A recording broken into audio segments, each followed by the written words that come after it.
আসসালামু আলাইকুম ভিউয়ার্স। তো আজকে আমি আপনাদের জন্য আবারও 2025 সালের আরো একটা ক্যালেন্ডার ডিজাইন টিউটোরিয়াল নিয়ে চলে আসলাম। তো ভিউয়ার্স, এই মুহূর্তে আমার মোবাইল স্ক্রিনে যে ক্যালেন্ডার ডিজাইনটা দেখতেছেন, তো আজকে আমি আপনাদেরকে শেখার চেষ্টা করব কিভাবে আপনি খুব সহজে এ ধরনের একটা ক্যালেন্ডার ডিজাইন করবেন আপনার হাতে থাকা মোবাইল ফোনটির মাধ্যমে।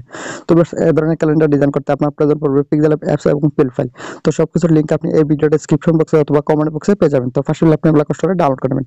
আর ভিউয়ার্স, অবশ্যই পেল ফাইলটা সঠিক সঙ্গে পাসওয়ার্ড দিয়ে লক করা থাকবে এবং পাসওয়ার্ডগুলো ভিডিও স্ক্রিনে দেওয়া থাকবে। তো একটা পাসওয়ার্ডগুলো সংগ্রহ করে তারপর আপনি পেল ফাইলটা আনলক করে ডাউনলোড করে নেবেন। তারপর আপনি সরাসরি পিক্সেল আসবেন।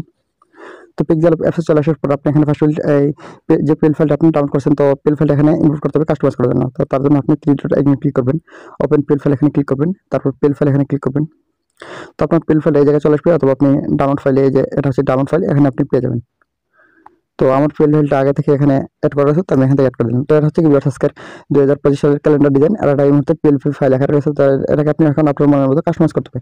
তো কাস্টমাইজ করে তারপর আপনি এটাকে সেভ করে নিতে পারেন। তো এটা এখানে আমি আমার মনের মতো এই ডিজাইনটা আমি সংগ্রহ করছি পেল ফাইলটা, তারপর আমি আমার মনের মতো এটাকে কাস্টমাইজ করছি। তো এখন আপনি এটাকে আপনার মনের মতো কাস্টমাইজ করবেন। তো আপনি চাইলে এখানে আপনার প্রতিষ্ঠানের ছবি, কোম্পানি অথবা আপনি মসজিদ, মাদ্রাসা, যে কোনো কিছু ছবি ইউজ করতে পারেন। তারপর আপনি এখানে নাম ইউজ করতে পারেন। তারপর আপনি সৌজন্যে আপনার নাম, তারপর আপনার পদবি, আপনি এগুলো দিতে পারেন। তো এখানে তারিখ ঠিকই আছে। তো আপনি এটাকে আপনার মন মতো কাস্টমাইজ করতে পারেন। তো যদি আপনি এখানে কোনো কিছু কাস্টমাইজ করতে চান, সাপোজ আপনার এখানে যে পিকচারটা দেওয়া আছে, তো আপনি চাইলে এখানে যে কোনো কিছু প্রকৃতির পিকচার অথবা আপনি যে কোনো কিছু পিকচার ইউজ করতে পারেন। তো তার জন্য এই অপশনে ক্লিক করবেন।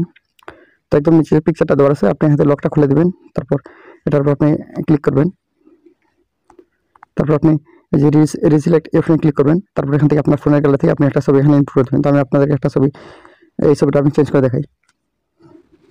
তো বেশ, আমি আপনাদেরকে দেখানোর সাথে একটা ছবি এখানে ইউজ করতেছি। তো আমি আমার ফোন থেকে একটা ছবি আমি এখানে ইনপুট করে দিলাম। তারপর আপনি চাইলে এটাকে আপনার মনের মতো করে এভাবে আপনি কাস্টমাইজ করে বসে নেবেন। তারপর আপনি এখান থেকে এই অপশনে ক্লিক করবেন। তারপর এখানে ক্লিক করবেন, এটা সেলের মতো বসে যাবে। তারপর আপনি এখান থেকে এটা লক করে দেবেন। তো তারপর আপনি এখানে যে জায়গাটা রয়েছে, আপনি চাইলে এখানে এগুলো কাস্টমাইজ করতে পারেন। তো আমার মনে হয় এগুলো কাস্টমাইজ করার কোনো দরকার নেই। তাছাড়া আপনি চাইলে এটাকে নতুন করে সাজাতে পারেন। তারপর আপনি আপনার যদি কোম্পানি অথবা আপনার কোনো প্রতিষ্ঠান অথবা মসজিদ, মাদ্রাসা কোনো কিছু হয় আর কি, আপনি চাইলে এখানে উপরে নাম দিতে পারেন। তো আমি দিতে চাই না। আর এখানে সৌজন্যে দেখেন নাম দেওয়া আছে। তারপর আমি হচ্ছে গ্রাফিক ডিজাইনার এবং কন্টেন্ট ক্রিয়েটর, তো আমি এটা দিচ্ছি। আপনি চাইলে আপনার মনের মতো করে এটা আপনি কাস্টমাইজ করতে পারেন। তো তার জন্য আপনি যদি আপনি নাম চেঞ্জ করতে চান, তাহলে আপনি এই যে সৌজন্যে নামটা দেওয়া আছে, তখন আপনি লকটা খুলে দেবেন। তারপর পেন্সিল আইকনে ক্লিক করবেন। তো এখান থেকে আপনি আপনার নামটা দিয়ে দিতে পারেন।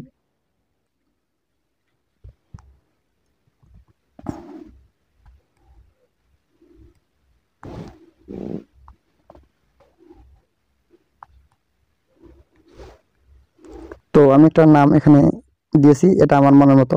তো আপনি আপনার নাম অথবা আপনি সৌজন্যে যে কোনো কিছু হতে পারে, কোন সংগঠন হতে পারে অথবা অন্য কিছু হতে পারে, আপনি আপনার ইচ্ছা মতো আপনি এখানে দিতে পারেন। তারপর এখানে নিচে আমি পদবি দিয়েছি, আপনি তাছাড়া আপনি মনের মতো অন্য কিছু আপনি এখানে ইউজ করতে পারেন। তো এই ছিল সংক্ষেপে এই 2025 সালের ক্যালেন্ডার ডিজাইন। তো আশা করি আপনি বুঝতে পারছেন। আর আমি যেহেতু ভিডিও মেক করতেছি, তো আমি একটু আপনাদেরকে শর্টকাটে দেখালাম। তো আপনারা অবশ্যই আপনাদের মনের মতো এটাকে ডিজাইন করবেন। তো যদি আপনার ডিজাইনটা করা হয়ে যায়, তাহলে আপনি ডিজাইনটাকে সেভ করতে হবে। সেভ করার জন্য আপনি শেয়ার এখানে ক্লিক করবেন। তারপর আপনি কাস্টম থেকে আলট্রা অথবা বের হয়ে এখানে ক্লিক করবেন। সেভ টু গ্যালারি অপশনে ক্লিক করলে এটা এখন আপনার ফোনের গ্যালারিতে সেভ হয়ে যাবে। তো বেশ, এই ছিল আজকের আমার ছোট্ট টিউটোরিয়াল। তো আশা করি আপনি বুঝতে পারছেন কিভাবে আপনি খুব সহজে এই ধরনের 2025 সালের ক্যালেন্ডার ডিজাইন করবেন। তো যদি ভিডিওটা ভালো লাগে, অবশ্যই লাইক কমেন্ট করতে ভুলবেন না। আর কোনো সমস্যা হলে কমেন্ট করবেন, আমি আপনাদেরকে সমাধান করে দেওয়ার চেষ্টা করব।